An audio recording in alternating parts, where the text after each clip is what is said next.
पिछले वीडियो में हमने रेस्ट एपीआई और जितने सारे भी CRUD ऑपरेशन थे हमने उस चीज़ को अच्छे से सीख लिया। और जो डेटाबेस हमने यूज़ करा था वो H2 डेटाबेस था। इसको कनेक्ट कर लेते हैं हम लोग। कैटेगरी में हमारे पास एक इलेक्ट्रॉनिक्स है और प्रोडक्ट में हमारे पास एक प्रोडक्ट है और वो कैटेगरी आईडी जो है 1 है। वो 1 जो है वो इलेक्ट्रॉनिक्स का है। हम लोग आते हैं पोस्टमैन पे और जब हम लोग सर्च कर रहे हैं कैटेगरी को, यहाँ पे देखो हमारे पास ये आ गया है। लेकिन जब हम लोग एप्लीकेशन को रीस्टार्ट करेंगे तो इसमें एक प्रॉब्लम क्या है कि हमारा जो डेटाबेस है वो क्लियर हो जाएगा। यहाँ पे हम लोग देख सकते हैं जैसे ही हम रीस्टार्ट करेंगे तो हमारा ये टेबल में जितने भी डेटा होंगे वो क्लियर हो जाएगा। तो ये टेम्प्ररी टेबल है। हम लोग जब एप्लीकेशन डेवलप करते हैं उस टाइम पे हमें ये हेल्प करता है एंटिटी डेटा मॉडल क्रिएट करने में। तो यहाँ से जब हम लोग चेक कर लेते हैं कि हाँ हमारा सब कुछ सही है, फिर हम लोग कॉन्फ़िगर कर सकते हैं MySQL पे। MySQL तो जो भी डीबी हमें यूज़ करना है वो हम लोग यूज़ कर सकते हैं। तो अभी हम लोग क्या करेंगे कि H2 डेटाबेस को हटाएंगे और बार बार, क्योंकि हमें बार बार प्रोडक्ट जो है वो क्रिएट करना होता है और हमें क्या करना है, कोई रिलेशनल डेटाबेस यूज़ करना है। जैसे इस वीडियो में हम लोग MySQL का यूज़ करेंगे। उसको MySQL भी बोलते हैं, कई लोग MySQL भी बोलते हैं। तो अपने अकॉर्डिंग जो भी बोलना है बोल सकते हो। तो उसको करने के लिए डेटाबेस के लिए हमने इसमें कुछ किया नहीं था। H2 डेटाबेस के लिए हमने क्या किया था, जब स्प्रिंग इनिशियलाइजर में गए थे जहाँ से ये एप्लीकेशन हमने जनरेट किया था, वहाँ पे फॉर्म फाइल में हमने H2 ऐड किया था। तो ये H2 डेटाबेस को हमें क्या करना है, इसको हटा देना है और इसके जगह पे हमें MySQL को ऐड करना है, उसके डिपेंडेंसी को। तो उसके डिपेंडेंसी या तो हम गूगल पे सर्च कर सकते हैं या फिर इनिशियलाइजर से ही हमें कॉपी कर लेना है। यहाँ पे हमने क्या सेलेक्ट किया था, लैंग्वेज जावा, और प्रोजेक्ट दो था, किस में बना रहे थे, मेवन में। इसका जो वर्जन 3.3 था वो ठीक है और ये सब सही है। अब डिपेंडेंसी जब ऐड करेंगे हम लोग, यहाँ पे कौन सा डिपेंडेंसी हम लोग ढूंढ रहे हैं, MySQL। उसका ड्राइवर को यहाँ पे क्लिक करना है, एक्सप्लोर पे जाना है। तो एक्सप्लोर पे जब हम लोग जाएंगे तो यहाँ से बस इसको कॉपी करना है और हम लोग यहाँ पे पेस्ट कर लेंगे। इतना हो गया। दूसरा चीज़, पहले तो ये डिपेंडेंसी ऐड कर दिया और मेक श्योर कि हमारे सिस्टम में ये MySQL इंस्टॉल होना चाहिए। तो इंस्टॉल करने के लिए हम लोग इसके डायरेक्ट वेबसाइट पे चले जाएंगे और वहाँ से हम लोग इंस्टॉल कर लेंगे। इस पे जब करेंगे तो यहाँ पे जो पहला लिंक आएगा उस पर क्लिक कर देना है और यहाँ पे आने के बाद हम लोग क्या करेंगे, वर्जन सेलेक्ट कर लेंगे, जो लेटेस्ट होगा वो सेलेक्ट कर लेंगे और इन दोनों में से कोई भी हम लोग एक डाउनलोड कर लेंगे। तो यहाँ पे देखो वेब कम्युनिटी आएगा जो हेल्प करेगा। ये इसके सारे जितने भी MySQL के सपोर्टिव सॉफ्टवेयर हैं वो ये हेल्प कर देगा डाउनलोड करने में। और यहाँ पे डायरेक्ट हम लोग डाउनलोड कर सकते हैं ये सारा चीज़ एक साथ। तो दोनों में से कोई भी आप लोग डाउनलोड कर सकते हो और डाउनलोड करने के बाद जब ये सिस्टम में इंस्टॉल हो जाएगा उसके बाद आप वर्कबेंच ओपन कर लेना। तो हम लोग वर्कबेंच इस तरह से ओपन हो जाएगा और उसके लिए क्या करना होगा, वर्कबेंच में हमें जो डिफ़ॉल्ट रहेगा होस्ट नेम वो हमारा लोकल होस्ट का IP रहेगा 127.0.0.1 इस तरह से। और पोर्ट नंबर जो डिफ़ॉल्ट पोर्ट है वो 3306 रहेगा। और यूज़र नेम रूट रख सकते हैं और जो पासवर्ड जब इंस्टॉल करते हैं तो उस समय पूछा जाएगा कि क्या पासवर्ड रहेगा। तो जो भी पासवर्ड वहाँ पे डालोगे तो यहाँ पे हम लोग वही सेट कर सकते हैं। तो यहाँ पे जैसे सेट कर लेंगे उसके बाद जो डिफ़ॉल्ट स्कीमा होगा, डिफ़ॉल्ट स्कीमा में आप कुछ भी नाम दे सकते हो। यहाँ पे जो भी नाम दिया जाएगा वो हम लोग कोड में यूज़ करेंगे, वो हम लोग स्कीमा नेम में यूज़ करेंगे। तो अभी के लिए आप लोग ये रख सकते हो MyDB। और यहाँ पे कनेक्शन नेम कुछ भी हो सकता है, ये हम लोग बस अपने प्रोजेक्ट के अकॉर्डिंग नाम रख सकते हैं यहाँ पे। तो ये जब भी जो भी नाम रहेगा वो यहाँ पे शो करेगा। और जो इसका कॉन्फ़िगरेशन ये सारा चीज़ है ये हमें हेल्प करेगा इस डेटाबेस को कनेक्ट करने में। तो जैसे host name, port, user name और पासवर्ड हम लोग सेट कर लेंगे। अभी के लिए हमारा जो पासवर्ड है वो रूट ही है, तो आप लोग भी रूट ही रख सकते हो अपने लोकल सिस्टम में टेस्ट करने के लिए। फिर डिफ़ॉल्ट स्कीमा MyDB आप लोग रख सकते हो। तो यहाँ तक हो गया। तो हम क्या करेंगे, टेस्ट कनेक्शन कर लेंगे। तो successfully made the MySQL connection. तो इससे क्या हो गया, ये हमारा कनेक्शन हमने टेस्ट कर लिया कि ये जो वैल्यू डाले हैं ये सही है। अब हम इसको कनेक्ट कर लेंगे। तो जैसे ही यहाँ पे ये क्रिएट होगा तो इस तरह से हम लोग डायरेक्ट कनेक्ट कर सकते हैं। तो ये ओपन हो जाएगा माई डीबी। ये माई डीबी के अंदर में इसके सारे जो हैं वो table views, functions, store procedures, वो सारा यहाँ पे क्रिएट हो जाएगा। अब हमें क्या करना है, अभी हमारा ये सेक्शन खाली है। अब क्या करने वाले हैं, हम लोग यहाँ पे जाएंगे और हमने ये ऐड किया है, बस अभी इसको स्टॉप करेंगे और मेवन यहाँ पे दिख रहा है लोड मेवन चेंजेस, इसको बस हमें रिफ्रेश कर देना है। और जैसे ये रिफ्रेश होगा तो हमारा माई एसक्यूएल का जो डिपेंडेंसी है वो डाउनलोड हो जाएगा।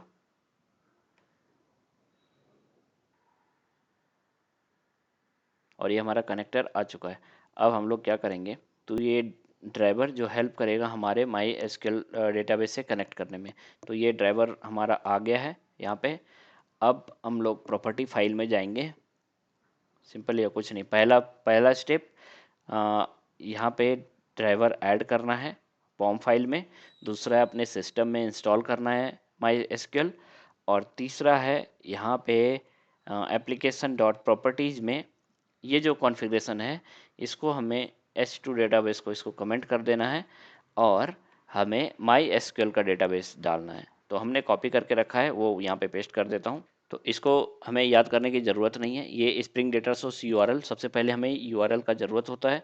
तो इसका जो सिंटैक्स होता है वो इस तरह से होता है, JDBC:MySQL और लोकल होस्ट, जो होस्ट हमने नेम डाला है लोकल होस्ट, और पोर्ट नंबर, और ये जो स्कीमा नेम है माई डीबी, वो चीज़ हम लोग देख सकते हैं यहाँ पे। जैसे माई एसक्यूएल में हम लोग जब एडिट करेंगे डेटाबेस, कनेक्ट टू डेटाबेस, तो यहाँ पे देखो root my DB, schema name क्या है, माई डीबी। तो यही स्कीमा नेम हम लोग वहाँ पे यूज़ करेंगे। यहाँ पे ये हमारा JDBC यूआरएल हो गया। और ये सारे डेटाबेस के लिए डिफरेंट सिंटैक्स होता है। जो भी डेटाबेस यूज़ कर रहे हो, पोस्टग्रे या ओरेकल, तो उसका डिफरेंट डिफरेंट यहाँ पे यूआरएल होगा। तो वो सिंटैक्स एक बार नेट में चेक कर सकते हो। तो हम लोग ये समझ गए कि लोकल होस्ट, पोर्ट और स्कीमा नेम यहाँ पे डाल दिए। और यूज़र नेम का जो होता है सेक्शन, उसमें हम लोग अभी के लिए हमारा रूट है तो हमने रूट डाला है, और पासवर्ड में हमने रूट डाला है। तो user name and password root root है। और ये क्या होता है, DDL auto, hibernate dot DDL auto. ये जब हम लोग लगाएंगे तो ये अपडेट लिखेंगे, क्योंकि अगर हम लोग क्रिएट यहाँ पे लिखते हैं तो वो क्या करेगा कि हमारा टेबल जितनी बार ये एप्लीकेशन स्टार्ट होगा उतनी बार वो हमारा टेबल जो है क्रिएट करता रहेगा। तो इस चीज़ से बचने के लिए क्या करेंगे, हम लोग अपडेट लिखेंगे। टेबल हम नहीं चाहते कि हर बार वो टेबल हमारा नया फिर से क्रिएट हो, उससे क्या होगा, हमारा डेटा लॉस हो जाएगा। अगर हमने यहाँ पे गलती से क्रिएट लिख दिया तो वो हमारा टेबल जो है ड्रॉप होके फिर से क्रिएट होगा। और अगर हमें लॉग में चेक करना है कि एसक्यूएल क्वेरी सही से चल रहा है या नहीं, तो इस तरह से जैसे यहाँ पे शो हो रहा है, जो भी हम एक्शन परफॉर्म कर रहे हैं यहाँ पे हम लोग देख पा रहे हैं कौन कौन सा क्वेरी इंटरनली हमारा रन हो रहा है। तो उसके लिए हम लोग ट्रू कर देंगे तो वो हमारा शो हो जाएगा। ये बस डिबग के लिए सही है। फिर जब हमने देख लिया कि हाँ हमारा सब चीज़ सही चल रहा है तो इसको हम लोग फॉल्स भी कर सकते हैं। तो बाय डिफ़ॉल्ट जो होता है वो फॉल्स ही होता है। लास्ट में हम लोग क्या करेंगे, यहाँ पे डायलेक्ट लिख देंगे और डायलेक्ट में MySQL का जो डायलेक्ट है वो यहाँ पे मेंशन कर देंगे। तो बेसिकली ये सारा तो सेम ही रहेगा MySQL के लिए, लेकिन अपने अकॉर्डिंग ये चीज़ चेंज कर सकते हो। तो और हमें कुछ नहीं करना है। अभी जो हमारा H2 डेटाबेस में टेबल बन रहा था, अब हमारा MySQL में बनेगा। यहाँ पे देखो MyDB के अंदर में अभी टेबल है, यहाँ पे कुछ कोई रिकॉर्ड नहीं है, एम्प्टी है। जब हम लोग इसको रन करेंगे तो हमारा ये जो है क्रिएट कर देगा डेटाबेस। प्रोडक्ट एप्लीकेशन जो है, सिंपली इसको हम लोग रन कर लेते हैं।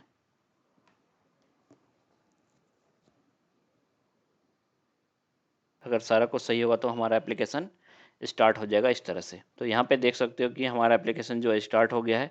इसने क्या किया है, टेबल कैटेगरी क्रिएट कर दिया है, फिर टेबल प्रोडक्ट इसने क्रिएट कर दिया है। हम लोग यहाँ पे देख सकते हैं, डेटाबेस में जाएंगे, इसको करते हैं हम लोग रिफ्रेश। स्कीमा को रिफ्रेश करेंगे तो हमारे टेबल के अंदर में ये आ जाएगा कैटेगरी और प्रोडक्ट।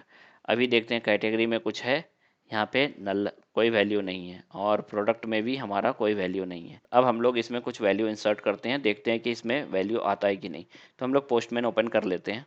जब हम लोग पोस्टमैन ओपन कर लिए तो यहाँ पे जैसे इलेक्ट्रॉनिक्स क्रिएट करेंगे तो अब हमारा ये डेटाबेस के अंदर में आ जाएगा इलेक्ट्रॉनिक्स। यहाँ पे चेक कर सकते हो कैटेगरी के अंदर में है या नहीं। यहाँ पे एक आ गया हमारा रिकॉर्ड, वो आईडी है 1, इलेक्ट्रॉनिक्स आ गया नेम में। यहाँ पे प्रोडक्ट अभी कुछ नहीं होगा, तो प्रोडक्ट में कुछ नहीं है, तो हम लोग क्या करेंगे, इसको यहाँ से क्रिएट कर देंगे। ये पोस्ट कॉल है, तो ये हमारा प्रोडक्ट क्रिएट हो गया। उस चीज़ को देखने के लिए हम लोग गेट कैटेगरी में हम लोग जाएंगे और कैटेगरी हमारा 1 है, तो जैसे ही हम लोग रन करेंगे तो यहाँ पे हमारा आ गया रिकॉर्ड जो भी हमने क्रिएट किया। तो यहाँ पे जाओ, यहाँ पे इसको क्या करते हैं हम लोग, फिर से रिफ्रेश कर देते हैं। अब हमारे पास ये आ गया कैटेगरी आईडी 1। प्राइस इसका इतना है, जो भी हमने डाला था यहाँ से बॉडी में, यहाँ से जो भी हमने क्रिएट करा था वो यहाँ पे आ गया। इस तरह से हम लोग माई एसक्यूएल डेटाबेस कनेक्ट कर लिए। कोई भी रिलेशनल डेटाबेस हो तो सेम ही तरीके से हम लोग करेंगे, बस उसका जो यूआरएल होगा, वो उसका पैटर्न जो होगा यूआरएल का वो डिफरेंट होगा। और यूज़र नेम और पासवर्ड जो हम लोग इंस्टॉल के टाइम पे जो भी रखेंगे, यहाँ पे हम लोग वही लिखेंगे। और बाकी ये हम लोग अपडेट और सो एसक्यूएल ये तो सारे रिलेशनल डेटाबेस के साथ रहेगा। और जो ये डायलेक्ट है अकॉर्डिंग टू डेटाबेस ये चेंज होता रहेगा, सब का डायलेक्ट अलग अलग होता है। तो ये चीज़ हो गया, हमें बस कुछ नहीं करना पड़ा। जो S2 डेटाबेस था प्रॉपर्टी फाइल में, सॉरी S2 डेटाबेस था पॉम फाइल में, हमने उसको कमेंट कर दिया, उसको हटा दिया, और माई एसक्यूएल का जो ड्राइवर था वो उसका डिपेंडेंसी यहाँ पे डाल दिए। कहाँ गया वो, ये जो माई एसक्यूएल का डेटाबेस था हमने बस ये ऐड किया है यहाँ पे, और फिर प्रॉपर्टी में आ गए हैं। प्रॉपर्टी में ये जो हम लोग माई एसक्यूएल को इंस्टॉल किए थे उसका सारा डिटेल्स हम लोग यहाँ पे डाल दिए। तो इससे क्या होगा कि हमारा डेटाबेस से ये कनेक्ट हो जाएगा, और बाकी कोड में हमने कुछ नहीं चेंज करा है, बस हमने प्रॉपर्टी फाइल में चेंज किया। प्रॉपर्टी फाइल एंड पॉम फाइल ये दो चीज़ चेंज किया है, इससे हमारा डेटाबेस अब हो गया। तो अब जितने बार भी हम लोग इसको रीस्टार्ट करेंगे उससे कोई फ़र्क नहीं पड़ेगा। हमारा जो डेटाबेस में रिकॉर्ड रहेगा वो हमेशा सुरक्षित रहेगा, वो परसिस्ट रहेगा, वो लॉस्ट नहीं होगा। यहाँ पे हमारा प्रोडक्ट है और कैटेगरी है। तो अभी हम क्या करते हैं, इसको जो भी रिकॉर्ड है इसको डिलीट करके फिर से हम इसका सारा इंसर्ट कर देते हैं। हमने क्या किया कि डिलीट कर दिया है कैटेगरी एंड प्रोडक्ट। टेबल में हमारे पास अभी कुछ नहीं है। अब हम लोग क्या करेंगे, कैटेगरी का क्रिएट कर लेंगे। हमने क्या किया है कि इंसर्ट क्वेरी प्रिपेयर कर लिया है, और इसमें हम लोग इसको जब एग्जीक्यूट करेंगे तो ये कैटेगरी हमारा क्रिएट हो जाएगा। और इसको चेक करने के लिए हम लोग क्या करेंगे, यहाँ से देखो हमारे पास 10 रिकॉर्ड आ गए हैं कैटेगरी टेबल में। सिमिलरली हम लोग प्रोडक्ट का भी क्रिएट कर लेते हैं। प्रोडक्ट के लिए भी हमने कॉपी करके रख लिया था क्वेरी, इसको हम लोग एग्जीक्यूट कर लेते हैं। तो ये क्या करेगा, एक बारी में 10 रिकॉर्ड हमारा इंसर्ट कर देगा, और ये हमारा एग्जीक्यूट हो गया है। अब जब हम लोग इसको देखेंगे प्रोडक्ट को, तो यहाँ पे देखो हमारा आ गया और कैटेगरी आईडी आ गया है। कैटेगरी 1 में 2 रिकॉर्ड्स हैं, कैटेगरी 2 में 1 है, कैटेगरी 3 में 2 रिकॉर्ड्स हैं, और 4 5 6 इस तरह से 4 5 7 8 10 इस तरह से हम लोग देख सकते हैं कि कैटेगरी में हमने कुछ प्रोडक्ट को ऐड कर दिया है। इस चीज़ को हम यहाँ से देख सकते हैं। इसको क्लोज कर देते हैं। अब हम लोग क्या करेंगे, हम लोग इस कैटेगरी को सर्च करते हैं। कैटेगरी 1 इसमें आ गया हमारा, इलेक्ट्रॉनिक्स में 2 प्रोडक्ट है, हम यहाँ से देख सकते हैं। तो 3 में भी हम लोग इस तरह से चेक कर सकते हैं, है 2 प्रोडक्ट होम अप्लायंस में, ठीक है। और गेट ऑल प्रोडक्ट हम लोग चेक कर सकते हैं, और अगर कैटेगरी वाइज देखना हो तो हम इस तरह से गेट ऑल कैटेगरीज कर सकते हैं। और इसको जब हम लोग देखेंगे तो यहाँ पे आ जाएगा हमारा इलेक्ट्रॉनिक्स, और इलेक्ट्रॉनिक्स के अंदर में हमारा 2 प्रोडक्ट है, स्मार्टफोन एंड लैपटॉप। क्लॉथिंग के अंदर में 1 प्रोडक्ट है, होम अप्लायंस के अंदर में फिर से 2 प्रोडक्ट है, बुक्स के अंदर में है, स्पोर्ट्स के अंदर में है, ग्रोसरी हमारा अभी ऐड नहीं हुआ है, और फर्नीचर है, ब्यूटी प्रोडक्ट है। इस तरह से हम लोग यहाँ से देख सकते हैं। तो ये हो गया हमारा डेटाबेस कॉन्फ़िगरेशन। अगर हमें कोई भी पर्टिकुलर प्रोडक्ट अगर चेक करना हो, इस तरह से हम लोग चेक कर सकते हैं कि प्रोडक्ट्स आईडी 10 जो है वो किसका है। कोई भी पर्टिकुलर प्रोडक्ट हम लोग यहाँ से चेक कर सकते हैं, और हमें पर्टिकुलर कैटेगरी भी हम लोग यहाँ से जैसे देख सकते हैं, तो वो हमें दिख जाएगा। और हमें कुछ डिलीट करना हो, मान लो हम डिलीट प्रोडक्ट डिलीट कैटेगरी को कर रहे हैं, तो यहाँ से हम लोग जैसे 7 को डिलीट कर रहे हैं तो वो 7 हमारा डिलीट हो जाएगा। Category 7 has been deleted. और जब हम लोग डेटाबेस में चेक करेंगे तो वो हमारा डिलीट हो चुका होगा 7। यहाँ पे 7 में एक प्रोडक्ट था और 8 नंबर पे सोफा सेट, वो डिलीट हो जाएगा जब हम इसको रिफ्रेश करेंगे। तो यहाँ देखो वो गायब हो गया, 7 हमारा है नहीं कैटेगरी। और कैटेगरी जब हम लोग चेक करेंगे यहाँ पे भी वो नहीं होगा, ये भी हट गया। अभी तक हमने सीखा रेस्ट एपीआई किस तरह से हम लोग बिल्ड करते हैं, और हमारा जो डेटा मॉडल होगा वो 1 to many and many to 1 का किस तरह से रिलेशनशिप होगा। हमने इसके रिलेशनशिप को, बेसिक रिलेशनशिप को भी समझा। अब हमें यहाँ तक कोई दिक्कत नहीं होगा। अगर हमें इस तरह से रिक्वायरमेंट आता है कि बिल्ड ए रेस्ट एपीआई, तो हम लोग बहुत ही आसानी से बना सकते हैं। किसी भी तरह का हमें रिक्वायरमेंट आएगा तो हम लोग बना देंगे। तो बेसिक आइडिया लग चुका है कि हम लोग रेस्ट एपीआई किस तरह से बिल्ड करते हैं, किस तरह से डेटाबेस कनेक्ट करते हैं। तो हमने इस यहाँ तक ये चीज़ सीख लिया है। अब आगे के वीडियो में हम लोग सीखेंगे कि किस तरह से हम लोग एक्सेप्शन हैंडल करते हैं। क्योंकि जब हम लोग सर्च करते हैं, यहाँ पे देखो कोई कैटेगरी है जो अवेलेबल नहीं है या फिर जो प्रोडक्ट है वो अवेलेबल नहीं है, तो यहाँ पर देखना लॉग में एक्सेप्शन थ्रो कर देगा। तो मान लो हम कोई भी प्रोडक्ट सर्च कर रहे हैं, गेट प्रोडक्ट, तो यहाँ पे तो 10 है तो वो 10 आ गया, जो कि यहाँ पे नहीं है। मान लो 11 डाल रहे हैं जो अवेलेबल नहीं है, तो यहाँ पे इंटरनल सर्वर एरर आ गया। एक सुंदर सा यहाँ पे एरर मैसेज आना चाहिए कि प्रोडक्ट नॉट फाउंड, मीन्स ये जो प्रोडक्ट है वो अवेलेबल नहीं है। तो इसके बजाय यहाँ पे अगर कस्टमर को इस तरह से देखने को मिलेगा तो उसे कुछ समझ में नहीं आएगा। तो इस तरह से एरर ट्रेस है वो हमें शो नहीं कराना है, हमें बस एक सिंपल सा मैसेज जो कि कस्टमर को, कोई भी यूज़र को समझ में आए।